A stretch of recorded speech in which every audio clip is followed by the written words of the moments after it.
సమ్మక్క సారక్క జాతర. ఈ జాతర ప్రపంచంలోనే చాలా ప్రసిద్ధి చెందింది. ములుగు జిల్లా తాడ్వాయి మండలం మేడారంలో జరిగినటువంటి ప్రపంచ ప్రసిద్ధి జరిగినటువంటి పండగల్లో ఇది ఒకటి. ఇది ఆసియాలోనే అతిపెద్ద మానవ సమావేశం. 2 ఏళ్లకోసారి జరిగే ఈ జాతరలో భక్తులు సమ్మక్క సారలమ్మలైనటువంటి వనదేవతలకు బంగారం, బెల్లం సమర్పించి ఇక్కడ గద్దెలపై భక్తి శ్రద్ధలతో మొక్కులు చెల్లించుకుంటారు.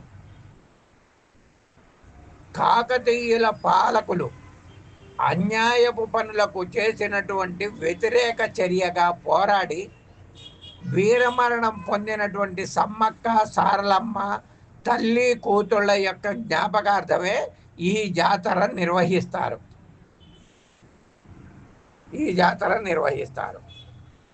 అయితే మేడారం మహాజాతరకు ఎందుకు ఇంత ప్రాశస్త్యం? మేడారంలో కొలువైనటువంటి ఈ సమ్మక్క సారలమ్మలు అసలు ఎవరు? వీరి గాథ ఏంటి? అసలు ఈ జాతర అనేటటువంటిది ఏ విధంగా ప్రారంభమైంది అనేటటువంటిది ప్రతి ఒక్కరూ కూడా తెలుసుకోవాల్సినటువంటి విషయం. వారి చరిత్ర కూడా తెలుసుకోవాలి.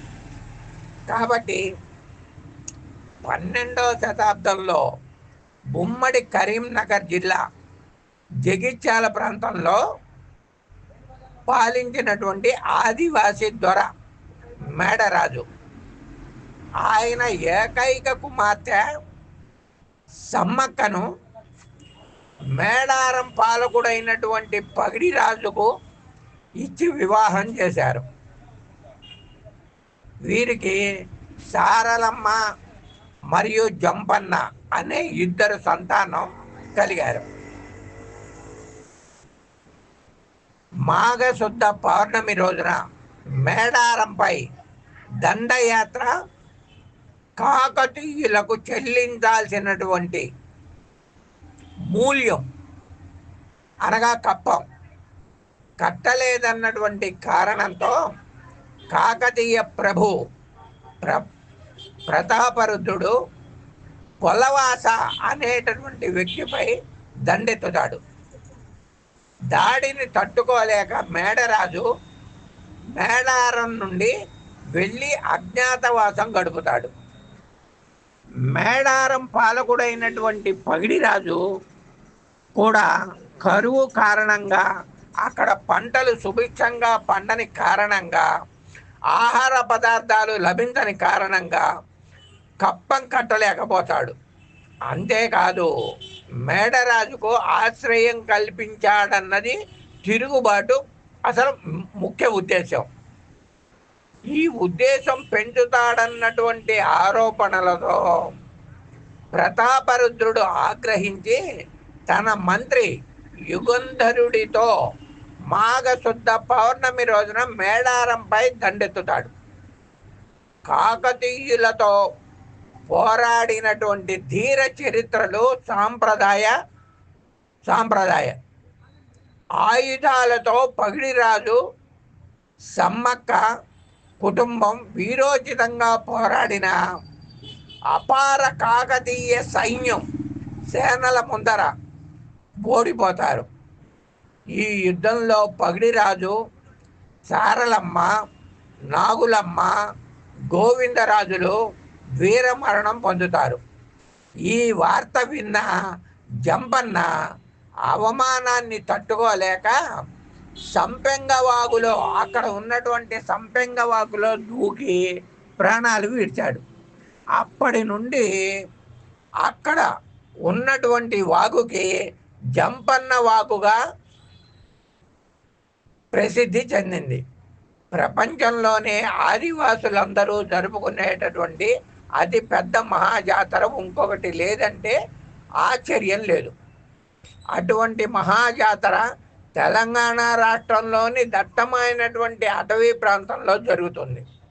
గిరిజనులు, ఆదివాసులు అతి సామాన్య కుటుంబాలకు చెందినటువంటి ప్రజలు ఎక్కువగా తరలివచ్చి ఈ జాతర ప్రతిదీ విశేషమే. ములుగు జిల్లాలోని మేడారంలో ప్రతి 2 ఏళ్లకు ఒకసారి జరిగే సమ్మక్క సారలమ్మ గిరిజన జాతర ప్రతి ఒక్కరికి ఒక పులకింత. ఈ జాతరకు తెలంగాణ రాష్ట్రం నుండి మాత్రమే కాకుండా అనేక రాష్ట్రాల నుండి కోట్లాది ప్రజలు భక్తి ప్రపత్తులతో అక్కడికి తరలివచ్చి ఆ జాతరలో పాల్గొంటారు. ఈ జాతరలో పాల్గొన్నటువంటి వారందరికీ కూడా ఎంతో శుభదాయకంగాను, వారు అనుకున్నటువంటి కార్యక్రమాలు సఫలీకృతం అవ్వటం వలన ఈ విధంగా జాతర దినదినాభివృద్ధి చెందింది. సమ్మక్క సారలమ్మ మహత్యం ఎంతటిదో అర్థమైంది. 4 రోజుల పాటు సాగే ఈ మేడారం జాతరలో జనవరి 28వ తేదీన కన్నెపల్లి నుండి సారలమ్మను గద్దెల మీదకి తీసుకువస్తారు. 29వ తేదీన చిలకలగుట్ట నుండి సమ్మక్కను గద్దె మీదకు తీసుకువస్తారు. ఇద్దరు మేడారం చేరుకోవటంతో జాతర ఊపందుకుంటుంది. ఈ విధంగా సమ్మక్క సారక్క యొక్క జాతర అసలు తెలంగాణలోనే ముఖ్య జాతరగా ప్రసిద్ధి చెందింది. ఈ జాతరను చూద్దామని వెళ్ళేటటువంటి ప్రజలు ఎంతోమంది ఉంటారు. కొంతమంది నమ్మకంతో వెళ్ళేటటువంటి వాళ్ళు ఉంటారు. కొంతమంది అక్కడికి వెళ్ళొచ్చిన తర్వాత వాళ్ళకి ఎన్నో విధమైనటువంటి శుభాలు జరిగినటువంటి వాళ్ళు మళ్ళీ జాతర చూడటానికి వెళ్ళేటటువంటి వాళ్ళు ఉంటారు. ఈ విధంగా సమ్మక్క సారలమ్మ యొక్క జాతర ప్రపంచ ప్రసిద్ధిలోకి వెళ్ళింది. కాబట్టి తెలంగాణలో ఈ యొక్క జాతరను ప్రతి ఒక్కరూ కూడా ఎంతో భక్తి శ్రద్ధలతో ఆచరిస్తారు. ఈ విధంగా సమ్మక్క సారలక్క జాతర తెలంగాణలో ప్రసిద్ధి చెందింది. సర్వే జన సుఖినో భవంతు, సమస్త సన్మంగళాని భవంతు. ఓం శాంతి శాంతి శాంతి.